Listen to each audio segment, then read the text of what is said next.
निरहुआ संग नजर आई साउथ की ये क्यून मधु शर्मा कहाँ गायब है, फिल्मी दुनिया से बनाई दूरी। 1998 में तमिल की सुपरहिट फिल्म गुरु परवाई से फिल्मी नगरी में एंट्री करने वाली मधु शर्मा केवल साउथ की नहीं बल्कि भोजपुरी सिनेमा की जानी मानी अभिनेत्री है। मधु शर्मा ने साल 2013 में भोजपुरी इंडस्ट्री में डेब्यू किया था। इस फिल्म में मधु शर्मा पवन सिंह और निरहुआ के साथ नजर आई थी। बीते कुछ सालों में भोजपुरी सिनेमा में काफी बदलाव आया है, जिसका असर भोजपुरी जगत की कई हस्तियों पर पड़ा है, जिनमें से एक नाम मधु शर्मा का भी है। मधु शर्मा फिल्मों और गानों में नौ के बराबर नजर आती हैं। सोशल मीडिया पर भी एक्ट्रेस ज्यादा एक्टिव नहीं रहती।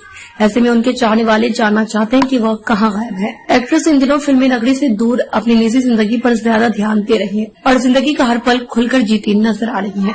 यूट्यूब पर अपने ब्लॉग शेयर कर मधु शर्मा चाहने वालों के साथ जुड़े रहने की कोशिश में रहती है और अपनी एडवेंचर लाइफ की एक झलक भी दिखाती है। मधु शर्मा बेशक फिल्मी नगरी से दूर हो, लेकिन अपने चाहने वालों और दोस्तों से नहीं। मधु शर्मा आज भी अपने को स्टार्स के साथ तस्वीरें शेयर करते हुए अपनी पुरानी यादों को साझा करती नजर आती है। मधु शर्मा को आखिरी बार साल 2020 में रिलीज हुई फिल्म बलमुआ कैसे तेजाब में देखा गया था, जिसके बाद उन्होंने पवन सिंह के साथ कुछ गानों में काम किया।